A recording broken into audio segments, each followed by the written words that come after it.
안녕하세요. 이번 시간에는 송나라와 정복 왕조에 대해서 같이 보도록 하겠습니다. 그 전에 우리 지지난 시간에 당나라가 멸망을 하는 과정을 살펴봤었는데요. 당나라 멸망을 할 때 황소의 난을 진압하기 위해서 절도사였던 주전충을 보내서 이제 진압을 하게 했는데, 이 주전충이 오히려 자기의 세력을 키워서 후량이라고 하는 나라를 하나 만들었다고 해서 5대 10국 시대가 시작이 되었다고 이야기했었습니다.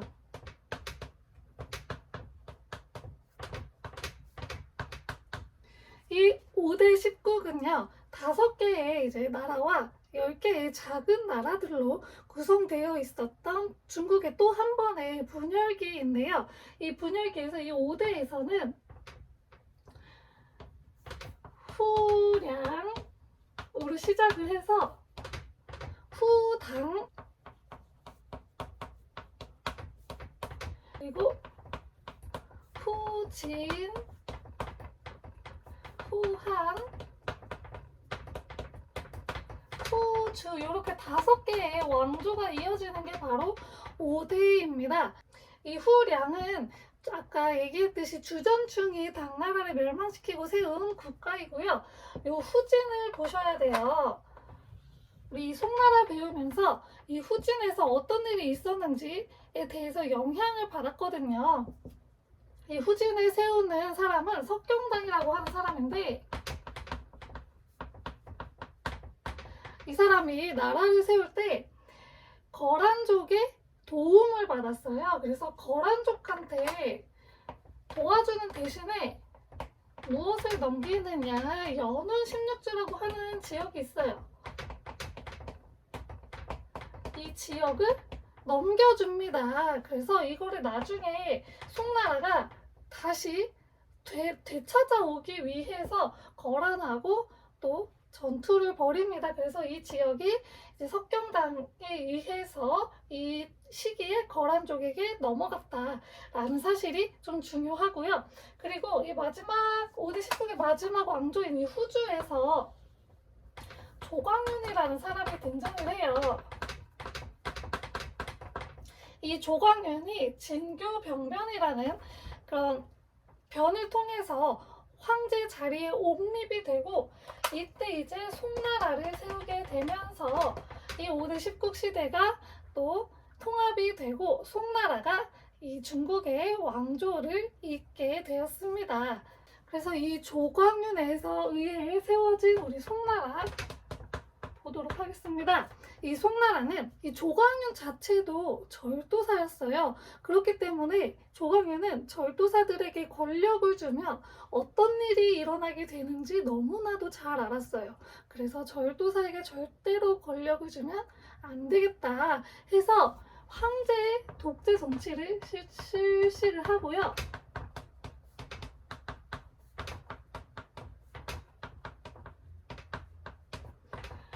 또한 이 절도사를 등용을 하면 안 되잖아요. 그래서 절도사의 반대 세력이었던 문신 세력, 그러니까 이제 학문을 하는 사람들을 등용을 해야 돼요. 그래가지고 이 과거제를, 그 수나라 때부터 과거제가 계속 있었잖아요. 이 과거제를 본격적으로 제대로 실시를 하면서 이제 여기에 전시라는 제도도 도입을 해요. 전시는 과거의 마지막 단계에서 황제가 직접 이제 답안지를 보고 등수를 매기는 걸 전시라고 해요. 그래가지고 황제가 이제 직접 그들을 보고서 또 등수도 매기고 이야기도 하면서 이 황제에게 충성하는 그런 신하들을 만들어냅니다. 그래서 절도사 대신에 황제에게 충성할 그런 충성스러운 신하들을 많이 만들어내는 그런 정치를 실시를 하는데요. 이거를 문치주의라고 해요. 그러니까 글 공부하는 사람들을 위주로 해서 이제 자신에게 충성하는 그런 신하를 만든 거죠. 이걸 문치주의라고 합니다. 자, 근데 이 문치주의의 단점이 있었어요. 이들은 글 공부하는 사람이었잖아요. 전투에는 굉장히 잘 몰랐어요. 전투를 할 줄도 모르고 그러다 보니까 당시에는 북방에서 북방 유목민족들이 굉장히 많이 등장을 하게 됐는데요. 이따가 배울 정보광조가 대표적이에요. 거란족, 여진족, 그리고 서하, 탕구트족이 세운 서하, 이런 북방 유목민족들이 막 있었던 그런 상황이어서 이들의 침략을 받았었어요. 이들이 이제 전투를 할 줄 모르니까 국방력이 약화되잖아요. 그러니까 이런 북방 유목민족들의 침입에 대응을 제대로 할 수가 없어서 이들에게 무엇을 주냐 하면 이게 물자를 제공을 하게 돼요. 전투에 져가지고 형제 관계도 맺고 군신 관계도 맺고 이러면서 물자를 계속해서 제공을 이제 해주는 상태에 빠진 거예요. 자, 그렇게 되면 어떻게 돼요? 국가의 재정 상태가 어떻게 되겠어요? 악화가 됩니다. 자, 국가의 재정 상태가 악화가 되면 국가의 그런 위신이 확 떨어지게 돼요. 국가에서 그리고 돈을 써야지 뭔가 정책을 실시도 하고 나라도 지키는데 돈이 없으니까 이 제대로 정책도 실시를 못하고 나라를 제대로 이끌어갈 운영을 못하게 되는 거죠. 이 상황에서 이제 이 상황을 타개해야겠다라고 하는 사람이 한 명 등장을 하게 되는데요. 그 사람이 왕한석이라고 하는 사람입니다. 왕한석이 신법이라는 개혁을 실시를 해요. 그래서 여기서 뭐 청률법이라든지 아니면 농전수리법 같은 개혁을 실시를 하는데요. 청률법은 춘공기, 그러니까 봄에 뭐 곡식이라든지 돈을 되게 저렴한 이자로 빌려줘요. 이거를 청률법이라고 하고요.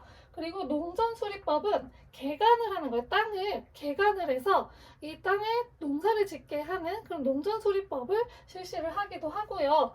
또한 보가법, 보마법 등을 실시를 해서 민간에서 말도 키우고 향촌에서 자치적으로 병사 활동을 하게 한 거예요. 그게 바로 보가법과 보마법입니다. 이런 것들을 실시를 했는데요.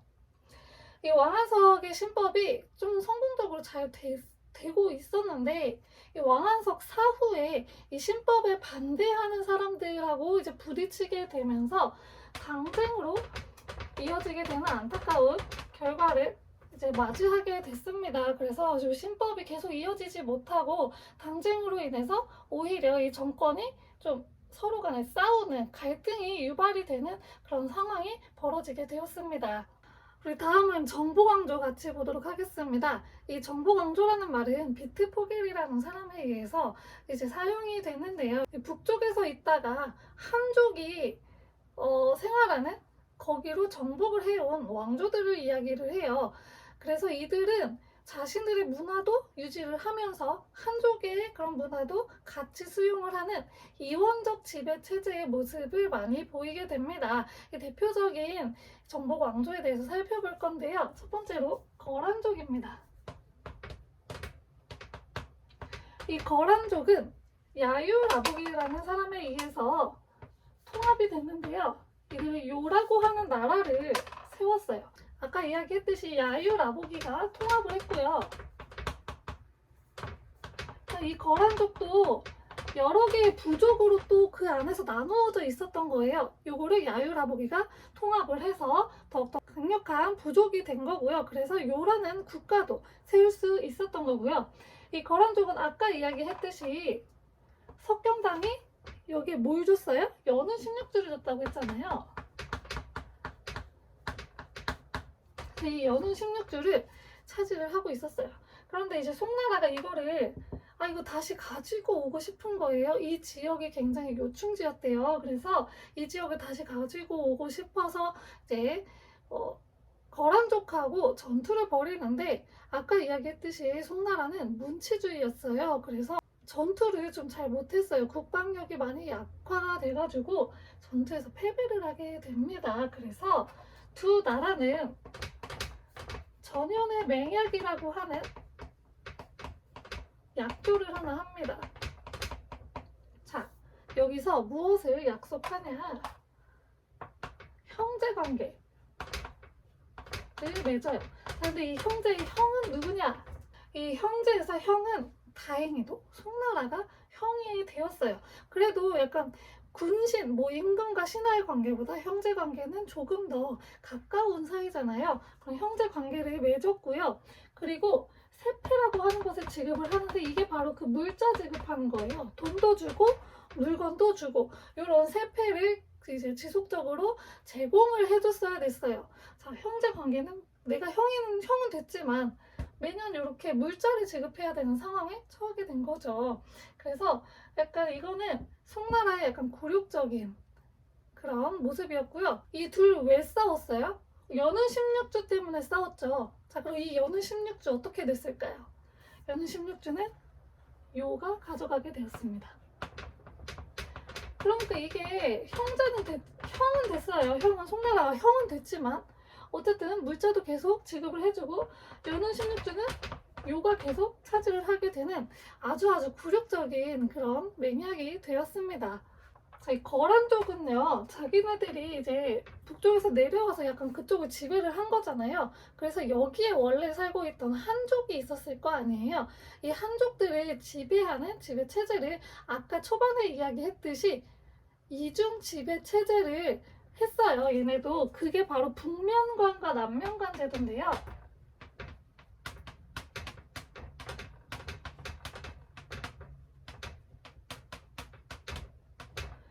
이 북면관은요, 자기네들 거란족을 이야기를 하고요. 그래서 거란족을 다스리던 방식으로 다스리는 거고, 남면관은 그 한족들을 다스리는 거예요. 그래서 한족들은 당시 주현제도로 다스리고 있었거든요.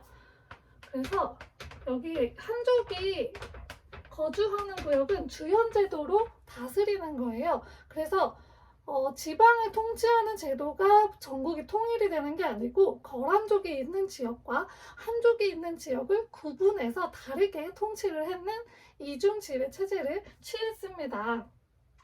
자, 그리고 거란족 같은 경우에는 자기네들의 그런 정체성을 계속 유지를 해야 되잖아요. 한족에게 동화돼 버리면 완전히 한족에게 막 잡아먹히게 되는 거예요. 왜냐면 한족이 문화적으로 조금 더 발달이 돼 있었기 때문에. 그래서 자신들의 정체성을 잃지 않기 위해서 따라 쓸까요? 거란 문자도 만들고요. 거란 국사라고 하는 역사서도 편찬을 하였습니다. 자, 이런 일을 해서 자신들의 정체성도 이제 유지를 하였습니다. 두 번째는 여진족입니다. 이 여진족은 금이라고 하는 나라를 세우게 됩니다. 나중에 배울 후금하고 같은 민족이기는 해요. 그들이 얘네들을 이어받아서 이제 세운 국가고 같은 여진족이기도 합니다. 근데 그 여진족보다는 더 앞에 존재했던 그런 사람들이에요. 이 여진족은 누가 통합을 하냐? 아구타라고 하는 사람이 통합을 해요. 여기도 그 여진족 내에서 많은 부족으로 나누어져 있었어요. 그래서 이거를 아구타가 통합을 했고요. 얘네들도 송나라하고 이제 관련이 있어요. 어떻게 관련이 있냐? 송나라는 이 연운 16주를 계속 포기하지를 못했어요. 그래서 이 연운 16주를 차지하기 위해서 금나라하고 연합을 맺어요. 그래서 송나라가 우리 도와줘서 거란족 여기 요나라 멸망시켜서 연후 16주 차지하게 되면은 우리가 매년 조공도 바치고 이렇게 할게 라고 한 거예요. 그래서 차지를 했어요. 그래서 어떻게 됐냐? 요나라는 멸망을 하고 연후 16주도 송나라가 가져가게 됐죠. 근데 이 송나라가 이 전투가 끝난 다음에 입을 싹 닫는 거예요. 금나라한테 약속했잖아요. 근데 그걸 약속을 안 지켰어요. 금나라가 화가 나가지고 송나라에 쳐들어오게 됩니다. 근데 송나라는 계속 그 문치주의로 인해서 국방력이 약화돼 있었던 상황이기 때문에 금나라 공격에 속수무책으로 당할 수밖에 없었어요. 그래가지고 어떤 일이 벌어지냐. 당시에 황제였던 휘종이 포로로 잡혀가요. 황제가 포로로 잡혀갔어요. 이걸 이제 정강의 변이라고 하는데요.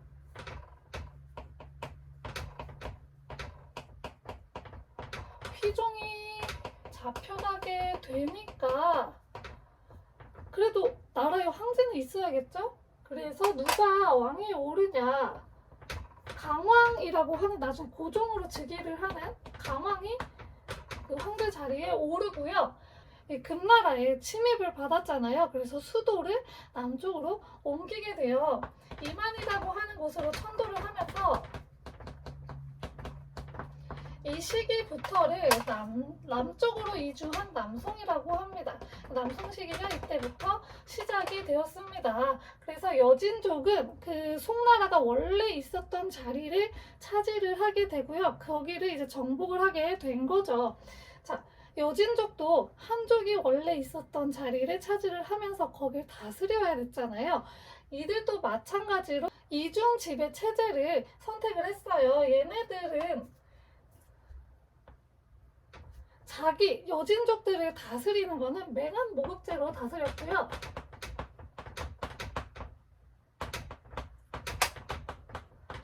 그리고 이제 한족들을 다스리는 거는 주현으로 똑같이 다스렸습니다.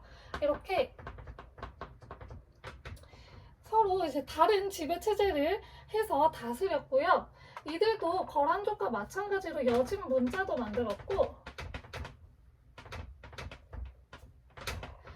이 여진 문자를 만든 이후에 이 여진어 사용을 촉진하는 국가의 공식 문서 이런 데는 여진어를 반드시 사용하게 했고, 여진족 같은 경우에는 반드시 여진어로 사용을 하게 그렇게 했습니다. 그래서 이 여진 문자를 사용하게 해서 자신들의 또 정체성을 계속 유지하려고 하였습니다. 또 한 민족이 있는데요. 이거는 간단해요. 탕구투족이 있는데 얘네는 서하라고 하는 나라를 세웠고요. 이원호라는 사람이 세웠습니다. 이 사람은 원래 송나라한테 충성을 바치던 사람이에요. 근데 자기가 서하잖아요, 나라 이름이. 근데 큰 국가라서 대하라고 스스로 칭하기 시작을 하고 하면서 송나라의 미움을 좀 사기 시작을 해서 서로 또 싸웠는데 거의 비등비등해서 이렇게 계속 소모전으로 싸우는 이 서로 그냥 화의를 맺어서 전투를 끝내자 해서 전투를 끝내고, 이때도 송나라가 서하한테도 계속 세패를 지급을 했어요. 그리고 아까 설명을 못 드렸는데 이 정랑해변 이후에 송나라하고 이 금나라는 군신 관계를 맺게 돼요. 여기서 군은 임금을 말하는데 아까하고 다르게 여기서의 군은 금나라였어요. 금나라가 임금이 되고 이 신이 송이 돼요. 그래서 이후에 이제 송나라 내에서 주화파하고 주전파가 서로 싸우게 돼요. 그러면서 서로 또 내분이 일어나고 이러거든요. 그럼 군신 관계를 맺고, 그리고 여기서도 세패를 또 지급을 하게 되었습니다. 그래서 물자를 계속 여기에도 세패를 지급하고 여기에도 세패, 여기에도 세패 이러니까 송나라에 돈이 남아나질 않겠죠. 그래서 송나라가 아까 왕한석이라는 사람이 등장을 해서 신법을 실시하게 된 것입니다. 자, 우리 마지막으로 송나라 문화에 대해서,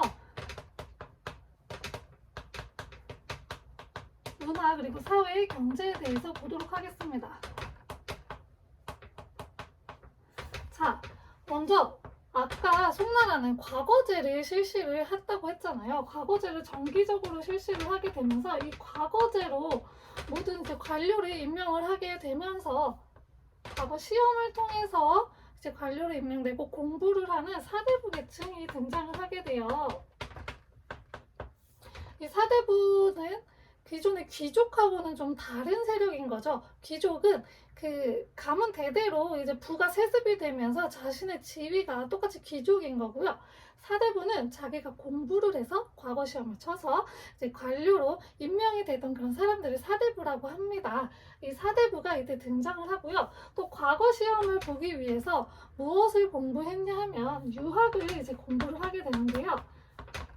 이 유학의 하나의 일파가 이때 등장을 하게 됩니다. 바로 남성시대의 주희라는 사람이 만든 성리학이 이때 등장을 하게 되는 거예요. 이때 성리학이라는 학문을 주희가 처음 만들어서 이걸 주자학이라고도 부르잖아요. 이 주희를 주자라고도 불러요. 자는 선생을 뜻해서 주희 선생이란 뜻이에요. 주자가. 그래서 주자학이라고도 불리는 성리학이 이때 남송시대에 만들어지는데요. 이거는 우리나라 조선시대에도 막대한 영향을 끼쳤죠. 그래서 이 성리학이 이때 만들어지게 되었습니다. 이 성리학은 개인의 그냥 공부하면서 수양하는 거 이런 것도 중요하게 생각을 하고 또 대의 명분, 겉으로 보여지는 명분들 있잖아요. 그런 것들을 중요하게 여겼던 게 바로 이 성리학입니다. 그럼 개인의 수양 그리고 대의 명분을 중요하게 생각했던 그런 학문이 바로 성리학입니다. 또한 이제 귀족이 아니고 사대부라고 했잖아요. 그러면서 서민 문화가 발달을 하게 되는데요. 와자라고 하는 오락시설이 있었어요. 여기서 뭐 연극도 공연을 하고 소설 같은 경우에는 구어체 소설이 이때 발달을 해요. 구어체는 우리가 그냥 말하는 대로 쓰는 거를 말하거든요. 당시에는 이제 귀족 문화가 그 전까지는 계속 귀족 문화가 있었기 때문에 뭔가 소설을 쓸 때 우리가 평소에 말하는 대로 하는 게 아니고 문어체라고 해서 따로 그 방식이 있었어요. 우리가 평소에 쓰는 말이 아니에요. 그렇게 해서 소설을 썼었는데 이제 서민들이 이런 문화들을 향유하다 보니까 그런 어려운 말들 말고 우리가 평소에 쓰는 말들로 이루어지는 소설을 쓰게 된 거죠. 그래서 구어체 소설이 등장을 하게 되었습니다. 그리고 이때 화양 무기 그리고 나침반이 발명이 돼서 이 나침반 같은 경우에는 서양에 전해져가지고 이 대항해 시대 때 굉장히 큰 도움을 주죠. 그리고 또 활판 인쇄술이 발달을 해요.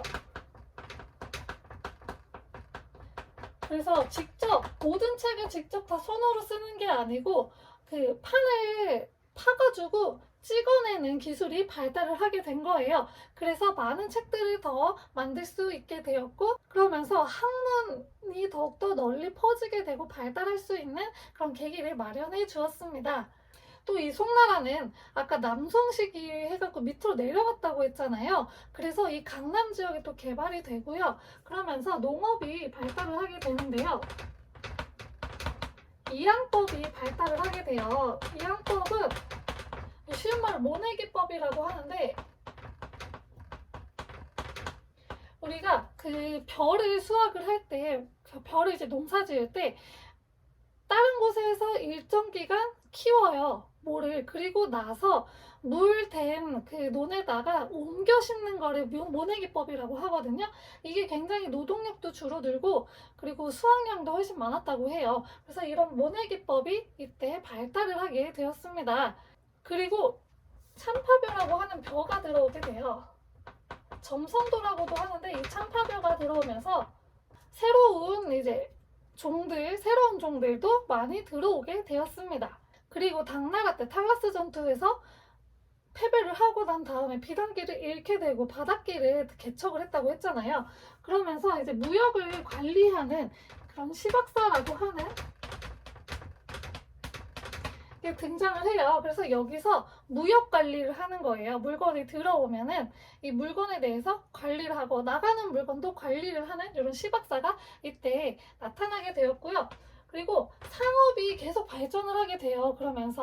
그래가지고 낮은 가치의 돈으로는 살 수 없는 것들이 좀 생겨나게 되는 거죠. 그래서 좀 큰 단위의 돈들, 지폐가 나오게 돼요. 그리고 교자, 회자라고 하는 지폐가 이때 나오게 되었습니다.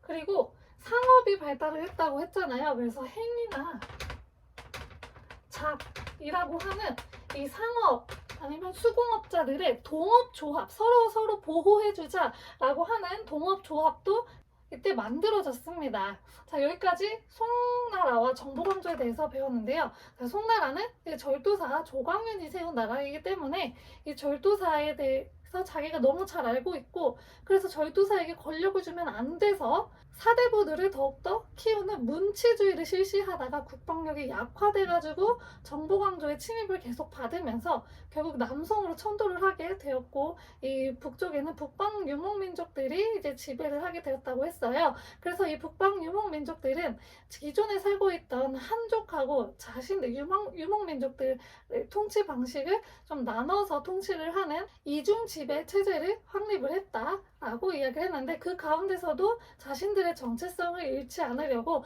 역사책도 편찬하고, 그리고 글자도, 자신들의 문자도 만들었다라는 이야기했습니다. 다음 시간에는 이 송을 멸망시키는, 그러니까 남송이죠. 남송을 멸망시키는 또 하나의 정보 강조, 몽골이 등장을 하게 됩니다. 자, 감사합니다.